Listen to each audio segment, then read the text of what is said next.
Playing black here. I believe that's the Brazil flag. Yeah, I think so. Alright, so we're going to start off with, let's go with knight f3 again. We're going to kind of switch the openings around throughout the day here. Okay, knight f3, c5, c4, knight c6, okay, just develop our knight, knight c3. Probably going to play d4 pretty soon. Yeah, let's go for that. Let's go d4. He'll probably take it. I'll take back. Now we've kind of, if I play e4 here, we've kind of reached a Sicilian defense to a degree. I have other moves here, though. I'm going to play knight to b5, threaten a knight check on this d6 square, which is kind of annoying to deal with. He should play d6 himself. That's probably the best move here. Okay, he decides not to. We're going to go with that check. He's probably going to take, and I'll take back. So I have the 2 bishop advantage now. His bishop on c8 is very much blocked in here. His king is also, or I'm sorry, his dark squares are also very weak. He plays queen e7. I actually don't have a problem with the queen trade here. Maybe it's not the most ambitious way of playing, but it's also, I don't think there's anything wrong with avoiding queen or having a queen trade.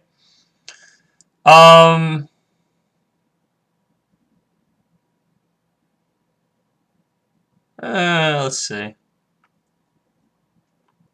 Let's see if we can pester white or black a little bit. I think queen c7 is actually a possible move here. It looks a little weird. Looks like my queen's kind of floating in his position. Tis Brazil? Okay, I thought so. Alright, he castles. Let's go bishop to... probably bishop f4. Maybe I should get my king side developed first. That definitely makes some sense. Yeah, let's go g3 first. Let's get castled, and then we can do bishop f4. Yeah.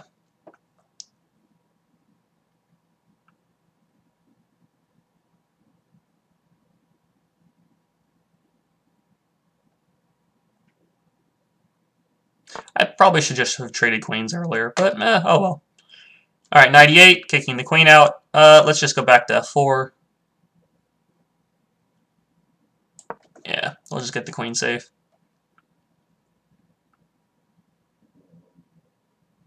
His development is it's going to be kind of weird for this bishop. I don't really, it's not easy to develop this bishop at all.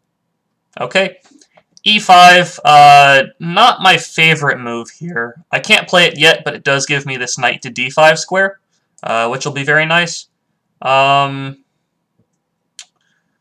Here, we're going to play... we're going to play queen e4, I think. If he plays knight f6, that's okay. I'll just retreat the queen. Or play queen h4. Actually, queen h4 looks pretty good. Yeah, queen h4 to pin the knight. Bishop g5 next move, probably. Or bishop g2, castle, bishop g5. Now my whole plan is going to revolve around controlling this d5 square. Which he weakened with that e5 move. Notice how d5 is, pretty solidly defended there. Once he plays e5, he's given me this free square, and my plan is going to kind of revolve around that at this point. I think we're still going to play bishop g5.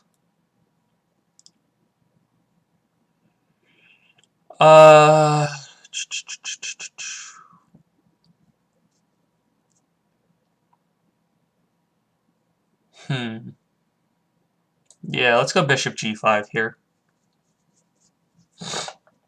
Threatening knight to d5 probably, or to exchange in the knight to d5. That's pretty tricky to deal with. Okay. I can do knight to d5 immediately. I don't see why not. Does he have any checks there? Oh, hey, Keith Gordon.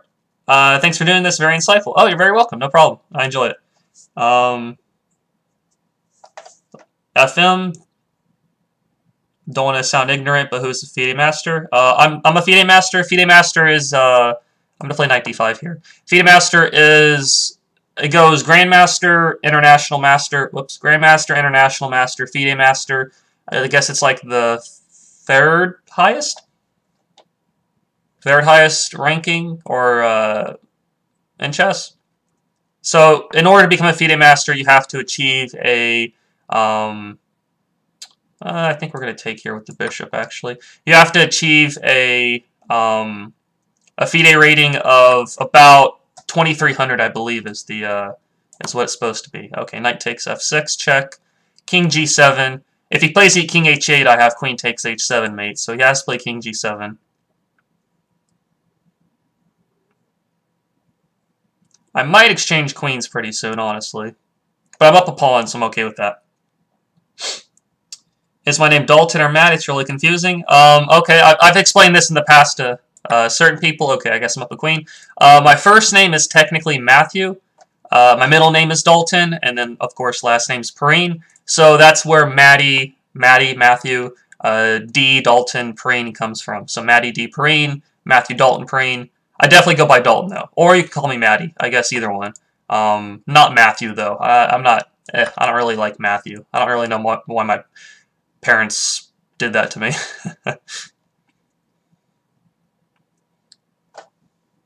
Oh, just a little puzzle on my rating? So the rating comes from the challenge that I'm doing this month, which is a Blitz challenge where I'm going to be taking...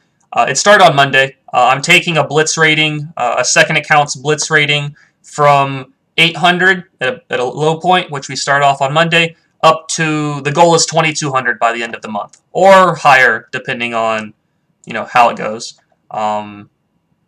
So that's why there's the low rating.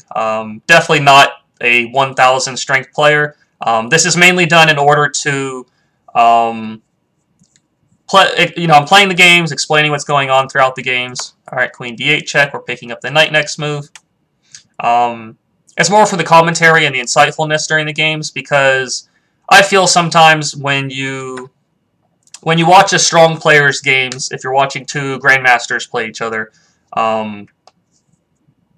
sometimes lower-rated players, or pretty much anybody that's not a master at that point, doesn't really understand the small mistakes that are going on in the game. So watching somebody play lower-rated players, you can see the mistakes that they make, the mistakes that you probably see in your own games or in your opponent's games, and it should help you as well. So we're going to have to play definitely a little quicker. Let's just pre-move a couple things, make sure we don't lose on time. So you get to cover the strength level of your opponents from 1000 to 2200. Yep, that's the idea for the most part. Let's attack the rook there. Hopefully we don't lag out.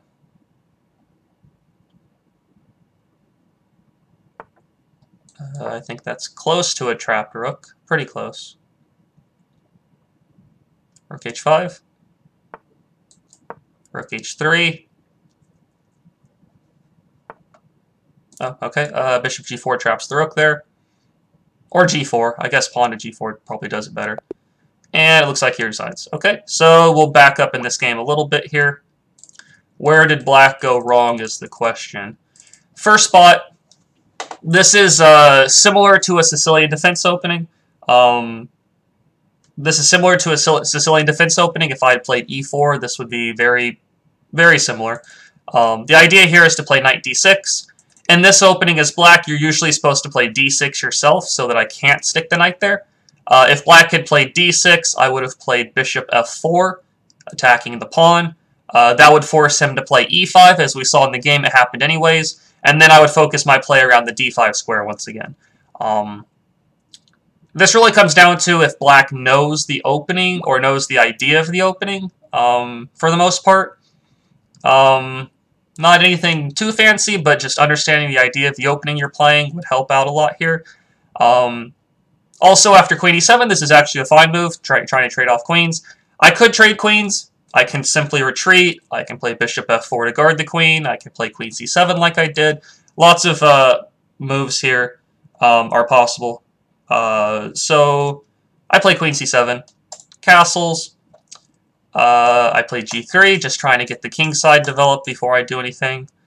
Queen h4 to pin this knight a little bit and try to play bishop g5. As soon as black played this e5 move, which was not forced by any means, he could have played d6 or b6 or knight back to f6 or pretty much anything else. As soon as he plays e5 here, my eye gravitates to this d5 square. This is a great outpost for my knight. It's a weak square on black side of the board. There's no c6 or e6 pawn to defend that square anymore. So if I'm able to lodge a knight there, it's pretty much you can't kick it out with a pawn. You can try to trade off pieces with the knight or something like that, but you can't kick it out with the pawn. So my whole plan now revolves around getting rid of this knight and then plopping my knight on the d5 square. I play knight d5 first, though, because the knight is pinned. If he takes, I get the queen. He retreated. I took. He's not checkmated just yet. If he plays king g7, whoops. If he plays king g7, he's actually okay. I would probably play knight h5 check. I can't really go for this because the king is actually oddly kind of safe there. I don't really have any checkmate attack there. But he should have just played king g7. Once he did queen takes f6. I took back, and at this point it's pretty much I'm up a queen for a piece, and I'm just should be fairly basic to win this. All right, let's see. Oh man, I would love if